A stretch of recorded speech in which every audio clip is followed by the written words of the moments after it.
Satanic Panic atau kultus ilmu hitam atau ajaran sesat yang berhubungan dengan setan pernah membuat Amerika Serikat panik di sekitar tahun 1980 sampai 1990-an. Hal ini bermula dari cerita tentang pemujaan setan yang merugikan banyak orang. Menurut rumor yang beredar, para penganut setan bisa melakukan cuci otak terhadap orang-orang supaya bisa ikut mempelajari kepercayaan mereka. Di sini kita akan melihat apa yang menyebabkan fenomena ini terjadi, apa yang dialami selama rumor ini beredar, dan kenapa masyarakat panik. Tanpa berlama-lama, langsung aja kita masuk ke cerita. Welcome to Ruang Gelap.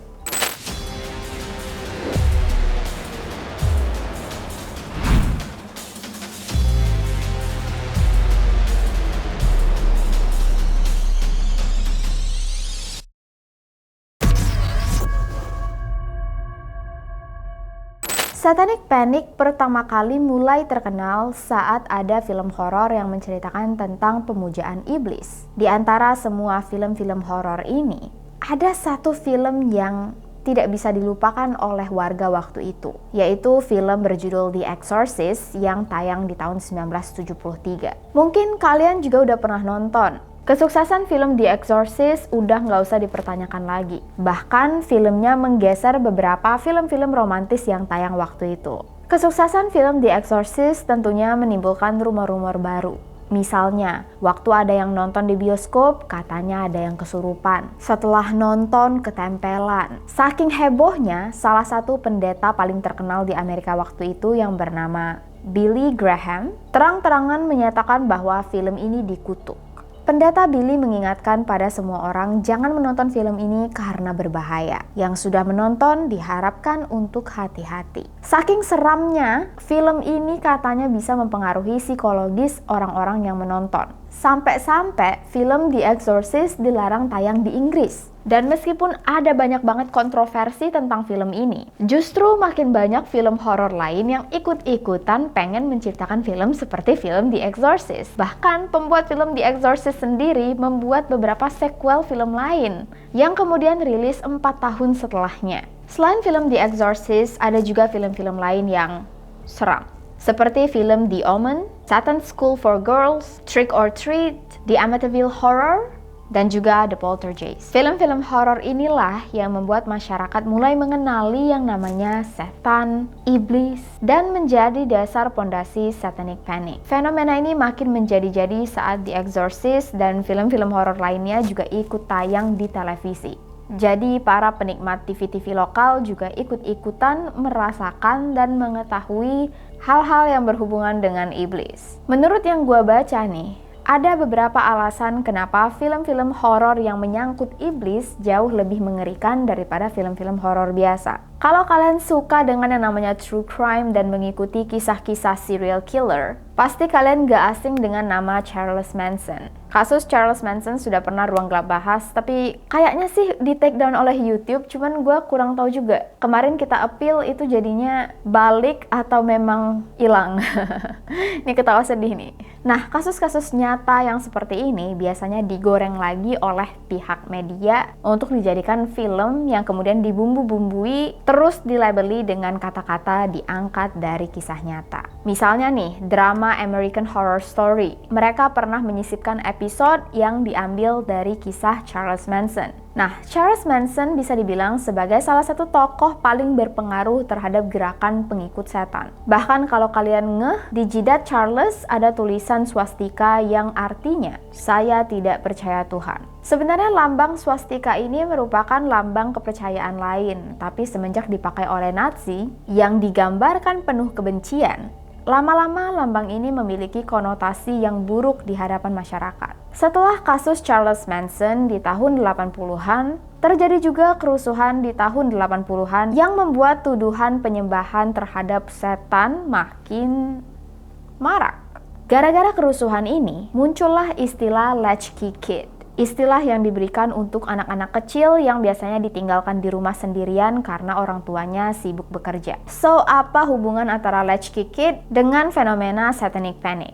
Katanya, perekrutan para pemuja setan biasanya mengincar anak-anak yang sendirian dan kurang mendapatkan perhatian dari orang tua mereka. Jadi katanya, banyak banget anak-anak di bawah umur yang mudah dipengaruhi, yang kesepian, yang tidak diawasi oleh keluarga, tanpa disadari, dicuci otaknya untuk menjadi pengikut aliran setan. Faktor-faktor inilah yang membuat kepanikan terhadap pengikut setan menjadi momok yang sangat ditakutkan oleh masyarakat di Amerika. Bahkan saking gak betahnya dan saking takutnya, warga-warga itu pada ngumpul untuk mendiskusikan gimana caranya biar lingkungan mereka aman dari para pengikut setan dan juga supaya mereka bisa hidup tenang. Gak usah takut anak-anak mereka terjebak dalam kepercayaan yang aneh-aneh.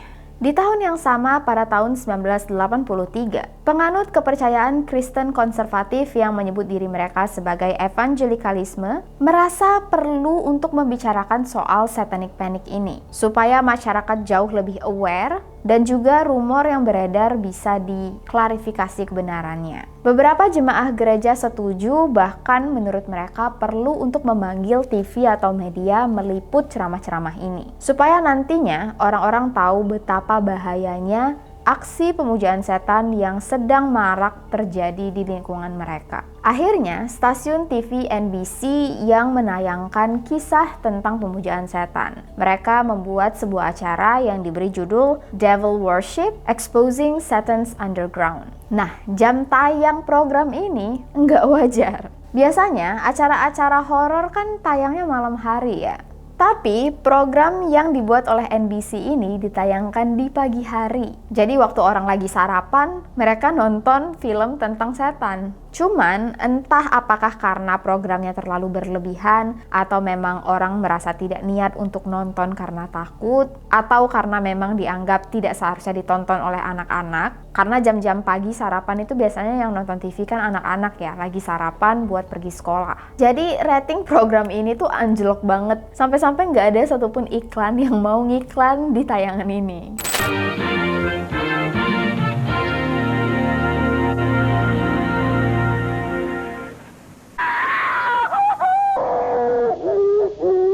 At the church of a preacher named Roy Masters. Come out. No, I won't let her go. No.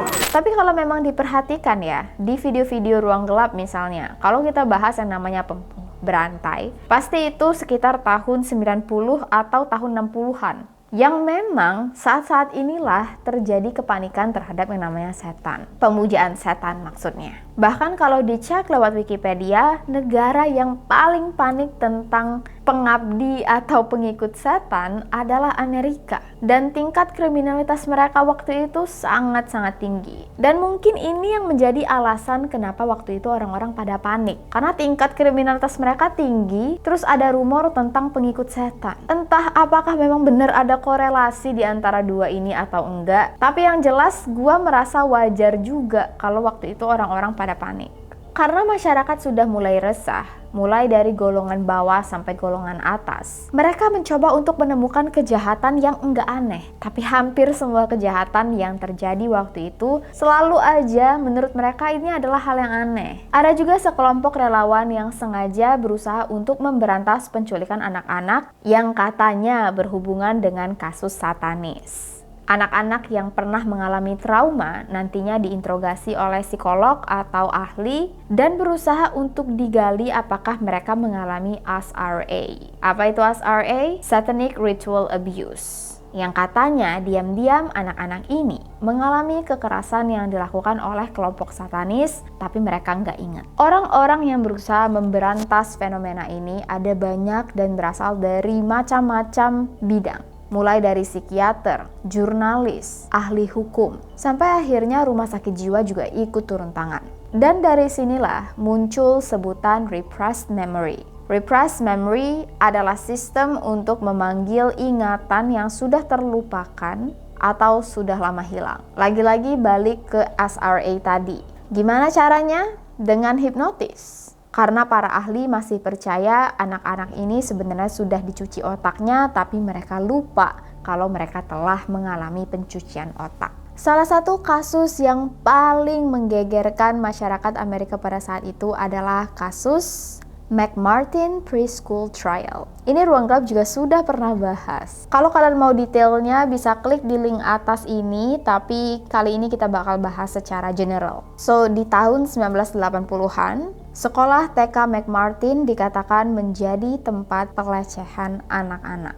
Tuduhan ini berasal dari salah satu orang tua siswa yang bernama Judy Johnson. Karena panik, pihak sekolah mengirim surat kepada semua orang tua siswa lainnya untuk memberitakan kasus ini. Setelah mendapatkan berita ini, banyak banget orang tua yang mengaku anak mereka juga jadi korban. Penyelidik dalam kasus ini bukan cuma polisi, tapi juga psikiater. Dan dari sinilah metode repressed memory yang tadi kita bicarakan sebelumnya diterapkan untuk mencari tahu apakah benar anak-anak ini mengalami pelecehan. Hasilnya, ada 360 siswa yang mengaku menjadi korban. Tapi, pengakuan yang diterima oleh para psikiater dari anak-anak tadi, semuanya beda-beda dan aneh. Ada satu anak yang bersaksi, guru mereka berusaha menerbangkan siswa lain.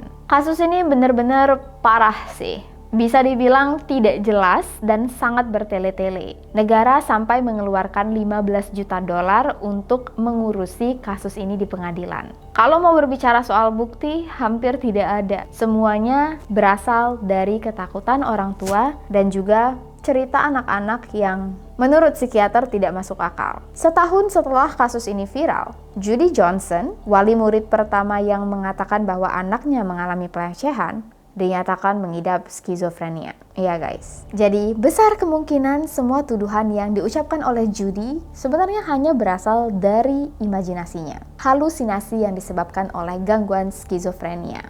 Di tahun 1986, Judy dinyatakan meninggal dunia akibat keracunan alkohol. Mungkin ini adalah salah satu contoh kasus yang menggambarkan histeria massal. Satu orang panik, semuanya ikut panik. Sampai terjadilah kasus yang mungkin tidak pernah terjadi. Gara-gara kasus ini juga, sekolah McMartin bangkrut.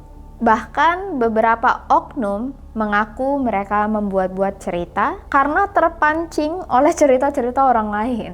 Memang ada orang-orang seperti Charles Manson, tapi kepanikan terhadap pencucian otak yang melibatkan kultus setan sejauh ini belum terbukti. Dan itulah fenomena satanic panic yang pernah terjadi di Amerika. Apa pendapat kalian? Apakah kasus-kasus ini memang ada atau sebuah histeria massal yang menuduh kepada beberapa kelompok tertentu yang dianggap aneh dan membahayakan masyarakat? Jangan lupa tulis pendapat kalian di kolom komentar bawah. Segitu dulu video kita kali ini. Thank you so much untuk kalian yang sudah mendukung Ruang Gelap dan mohon maaf yang sebesar-besarnya apabila ada kesalahan. Kalau kalian suka dengan video ini, jangan lupa untuk like, subscribe, nyalain loncengnya, share ke teman-teman kalian. Kalian juga bisa follow Instagram kita di sini dan TikTok gua di sini. Dan jangan lupa untuk request juga kasus yang kalian pengen kita bahas. I'll see you guys very soon in the next video. Please stay safe, take care, and stay alive.